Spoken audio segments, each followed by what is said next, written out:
Discuss करेंगे कि आप डीएसए से फ़ाइल लॉगिन कैसे करवा सकते हो। जो फ्रेशर डीएसए होते हैं, ठीक है, जो नए डीएसए होते हैं उनको नहीं आइडिया होता है कि डीएसए से फ़ाइल लॉगिन कैसे होती है। वो सब कुछ आज हम इस वीडियो में डिस्कस करेंगे कि डीएसए से फ़ाइल कैसे लॉगिन होती है। तो सबसे पहले हम डिस्कस करेंगे कि हम लोग कितने तरीके से डीएसए से फ़ाइल लॉगिन करवा सकते हैं। तो डीएसए से फ़ाइल लॉगिन करवाने का अगर आपको डीएसए कोड मिला हुआ है तो आप 3 तरीके से फ़ाइल को लॉगिन करवा सकते हो। पहला तरीका जो होता है वो होता है ऑनलाइन पोर्टल। कुछ बैंक और एनबीएफसी क्या होती है, आपको ऑनलाइन पोर्टल दे देती हैं, ठीक है। उस पोर्टल में क्या होता है, आपको जाना होता है, वहाँ पे लीड्स जनरेट करनी होती है, ठीक है। जहाँ पूरा सारी इन्फॉर्मेशन डाल के वहीं पे बहुत सारी बैंक और एनबीएफसी में क्या होता है, इंस्टेंट ही बता देता है लोन रिजेक्ट है या अप्रूव है। बहुत सारे में क्या होता है कि इंक्वायरी सबमिट हो जाती है, वो लोग फॉलोअप करते हैं कस्टमर को, उसके बाद डिसाइड देते हैं। मतलब एक तरह से होता है कि आपके पास ऑनलाइन पोर्टल का एक्सेस है, आप यहीं पर बैठ करके आप पूरा कर सकते हो, आपको किसी को कांटेक्ट करने की कोई ज़रूरत नहीं है। तो सेकंड तरीका क्या होता है कि बहुत सारी बैंक एनबीएफसी क्या होती है, वो ऑनलाइन पोर्टल नहीं देती, बट आरएम और एसएम उनके होते हैं। मतलब हर एक लोकेशन का एक एसएम मतलब सेल्स मैनेजर, आरएम का मतलब रिलेशनशिप मैनेजर, वो होते हैं। तो उनको आपको कांटेक्ट करना पड़ेगा, उनकी मेल आईडी होती है, ठीक है। उनको कांटेक्ट करके आपको बोलना पड़ेगा कि मुझे डीएसए से फाइल लॉगिन करवानी। सपोज कि मुझे एचडीएफसी में होम लोन की फ़ाइल लॉगिन करवानी है। होम लोन की तो होती है, जैसे मान के चलो मैं फ्लोटरन में लेता हूँ। फ्लोटरन में क्या होता है कि फ़िज़िकली विजिट होकर के ही फ़ाइल लॉगिन होती है, अगर आप पर्सनल लोन या बिज़नेस लोन भी करवाते हो। तो मुझे क्या करना पड़ेगा, सपोज मैं आगरा का हूँ और मुझे फ़ाइल लखनऊ की करानी है लॉगिन। तो लखनऊ वाला जो पर्सन है ना, उसका मुझे वहाँ का जो एसएम है आरएम है उसका फ़ोन नंबर चाहिए होगा। मैं उनसे कांटेक्ट करूँगा, उनको बोलूँगा कि मुझे एक बिज़नेस लोन या पर्सनल लोन की फ़ाइल है वो लॉगिन करवानी है। तो वो लोग क्या बोलेंगे, वो अपनी एक मेल आईडी देंगे, बोलेंगे जो भी डॉक्यूमेंट आप इस मेल पे शेयर कर दो। और बट एक चीज़ आप यहाँ पे ध्यान रखना कि जब भी आप मेल पे डॉक्यूमेंट शेयर कर रहे हो तो वहाँ पे डीएसए कोड मेंशन करना बहुत ज़रूरी होता है। अगर आप नहीं करोगे तो वो डीएसए में लॉगिन नहीं करेंगे। तो वहाँ पे भी आपको डीएसए कोड मेंशन करना है, डीएसए के नाम मेंशन करना है और उनको बता देना है कि आपको ये डीएसए से ही लॉगिन करनी है, तो वो डीएसए से ही लॉगिन करेंगे। बट इस चीज़ का आप ध्यान रखना कि वहाँ पे डीएसए कोड मेंशन होना चाहिए। अगर आपने वहाँ पे डीएसए कोड उन्होंने लॉगिन कर दी तो आपके कोड में काउंट नहीं होगी, ठीक है। तो इस तरह से हम लोग मेल के थ्रू आरएम और एसएम को कांटेक्ट करेगा। तीसरा तरीका होता है ऑफलाइन। आपको क्या करना पड़ेगा कि लोकली ब्रांच में जाकर विजिट करना पड़ेगा। जैसे आपको कोई होम लोन या लैब की फ़ाइल लॉगिन करानी है, या कुछ बैंक होती हैं जो बिज़नेस लोन और पर्सनल लोन भी ऑफलाइन ही करती हैं, जैसे बड़े बड़े अमाउंट होते हैं, ठीक है। तो क्योंकि क्या होता है, जो ऑनलाइन का प्रोसेस रहता है ना, उसमें ज़्यादा लोन अमाउंट नहीं रखते, 10 या 20 लाख का मैक्सिमम लोग करते हैं। अगर आपको बड़ा लोन अमाउंट चाहिए तो क्या होता है, लोकली ब्रांच में विजिट करना पड़ता है। आपको जैसे कोई होम लोन वगैरह की करनी है तो आपको क्या होगा, ब्रांच में जाना पड़ेगा। एचडीएफसी के जैसे आपकी कोई फ़ाइल लॉगिन करानी है हाउसिंग के लिए, ठीक है, तो एचडीएफसी के जो हाउसिंग का वो होगा वहाँ पे आपको जाना, आपको उनको बोलना पड़ेगा कि मुझे डीएसए से फ़ाइल लॉगिन करानी है। वो पूछेंगे किस कंपनी का डीएसए, उसको डीएसए का नाम बताना पड़ेगा। वो पूछेंगे आपके पास डीएसए कोड है, तो आपको बोलना पड़ेगा हाँ है, ठीक है। उसके बाद बोलेंगे आप पेपर ले आओ और आप डीएसए कोड वगैरह दे तो हम लोग लॉगिन कर लेंगे। तो ऑफलाइन में ऐसा प्रोसेस होता है, ठीक है। आपको जाना है, बोलना है कि डीएसए से लॉगिन करानी है, वो ईजिली लॉगिन कर देंगे। उनको तो बिज़नेस चाहिए, चाहे वो डीएसए से लॉगिन हो चाहे डायरेक्टली ब्रांच में लॉगिन हो, उनके तो बिज़नेस में काउंट होता है, ठीक है।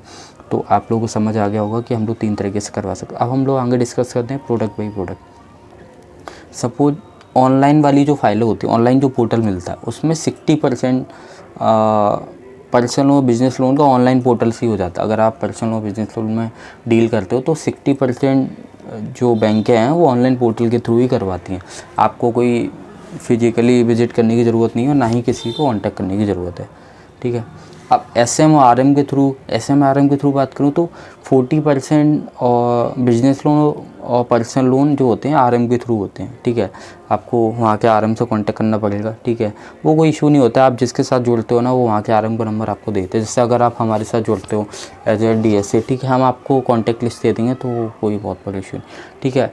होम लोन और लैब की भी 20% फाइलें जो होती हैं वो आरएम एसएम के थ्रू होती हैं।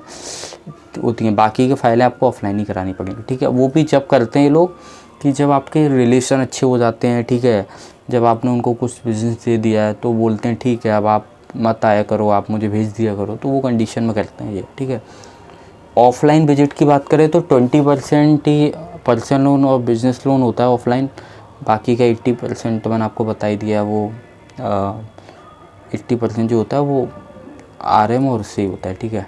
20% ही वो होता है, बाकी का होम लोन और जो लैब का है, home loan, loan against property, ये 80% ऑफलाइन ही होगा। तो इसमें क्या होगा, आपको मैंने बता दिया, आपको जाना पड़ेगा ब्रांच में, उनसे बात करनी पड़ेगी, ठीक है, उनको बोलना पड़ेगा, तो वो लॉगिन कर देंगे। बट आप जब 1-2 फाइल उनको दे दोगे, वहाँ के जो RM होगा उससे आपके एक बार रिलेशन अच्छे हो गए, तब आपको जाने की ज़रूरत नहीं है, आप उनसे बात कर सकते हो कि मैं आपको व्हाट्सएप पे भिजवा दिया करूँगा। यहाँ तक कि आप ऐसा तो कर सकते हो, जैसे मैंने बहुत सारे RM के साथ ऐसा कर रखा था, मतलब कर रखा है। जैसे अगर आपके अच्छे रिलेशन हो गए तो वो आपके चेक वगैरह लगते हैं वो भी नहीं लगाते हैं आपके, मतलब फ़ाइल आपकी लॉगिन करवा देंगे, ठीक है। चेक जब भी लगाएंगे जब आपका केस अप्रूव होगा, अदरवाइज़ नहीं लगाएंगे। अगर आपके अच्छे रिलेशन हो गए तो आप ऐसे बात करके उनके कर सकते हो, ठीक है। तो ये हो गया, बाकी का आपको समझ आया होगा। अब नेक्स्ट हम बात करते हैं, जैसे कुछ पॉइंट है, 2 पॉइंट वो आपको ध्यान रखने। आप जो भी ना फाइल शेयर कर रहे हो ना, DSA कोड शेयर करना मस्ट है। आप जो भी फाइल शेयर, अगर कोड शेयर नहीं करोगे ना तो मतलब लॉगिन नहीं होगी। दूसरा क्या है, सम केसेस में क्या होता है, needed SM mail confirmation after disbursement. जैसे क्या होता है कि कुछ केसेस में क्या होता है कि अगर जैसे आपने कोई केस कराया, तो कुछ केसेस में क्या होता है कि जो वहाँ का RM होता है जिसने वो फाइल को अप्रूव किया है, तो उसके पे ना हम लोग मेल करते हैं, तो उसको बोलना पड़ेगा हाँ ये फ़ाइल क्या है, यहाँ से डिस्बर्स हुई है। सम केसेस में होता है, हर बैंक और उसमें नहीं होता है, मतलब जिसके में ऑनलाइन नहीं होता है उसके में तो कोई दिक्कत ही नहीं है, बाकी जो ऑफलाइन होता है उस वाले में, ठीक है। तो क्या करना होगा आपको, SM से ना मतलब बात करके रखनी होगी, जब डिस्बर्समेंट हो जाएगी तो आपको कन्फर्मेशन करना होगा, उससे कोई प्रॉब्लम नहीं, वो कर देगा, कोई इशू नहीं, ठीक है। नेक्स्ट हम लोग बात करते हैं, अगर आप लोग DSA बनना चाहते हो तो आप हमसे जुड़ सकते हो, ठीक है। हम लोग एज ए DSA कोड आपको शेयर कर देंगे, पैन इंडिया के प्लस लोकेशन प्लस SM की जो डिटेल है वो शेयर कर देंगे, और आप आराम से कर सकते हो। जो हम लोगों का जो पे आउट्स रहता है ना, अगर आप पे आउट की बात करेंगे तो हम लोग जो अनसिक्योर लोन यानी कि पर्सनल लोन और बिजनेस लोन जो पे आउट रहता है 1% to 3% रहता है, ठीक है। ये आपको भी हो सकता है based on your business. Second, unsecure loan की बात करें, होम लोन या लोन अगेंस्ट प्रॉपर्टी है, तो उसमें 0.5% से 1.5% तक रहता है, ठीक है। बाकी पे आउट अगर आप अच्छा डिस्बर्समेंट होगा तो आपका पे आउट और भी अच्छा हो सकता है, ठीक है। तो वो डिस्कस रहता है। अब अगर आप हमसे जुड़ना चाहते हो, एज ए DSA वर्क करना चाहते हो, तो व्हाट्सएप नंबर पे आप मैसेज कर सकते हो या वेबसाइट पे विजिट कर सकते हो, नहीं तो डिस्क्रिप्शन में व्हाट्सएप की लिंक दी हुई है, वहाँ से भी आप कनेक्ट कर सकते हो, ठीक है। तो आपको कुछ नहीं करना है, हम लोग आपको सारी एक्सेस दे देंगे। आपको कोई होम लोन या प्रॉपर्टी लोन की फ़ाइल लॉगिन करानी है तो आप नियरेस्ट जो भी आप HDFC वगैरह जो भी है आपकी नियरेस्ट ब्रांच है उससे कांटेक्ट कर लेना, उसको कोड शेयर कर देना, वो लॉगिन कर देगा।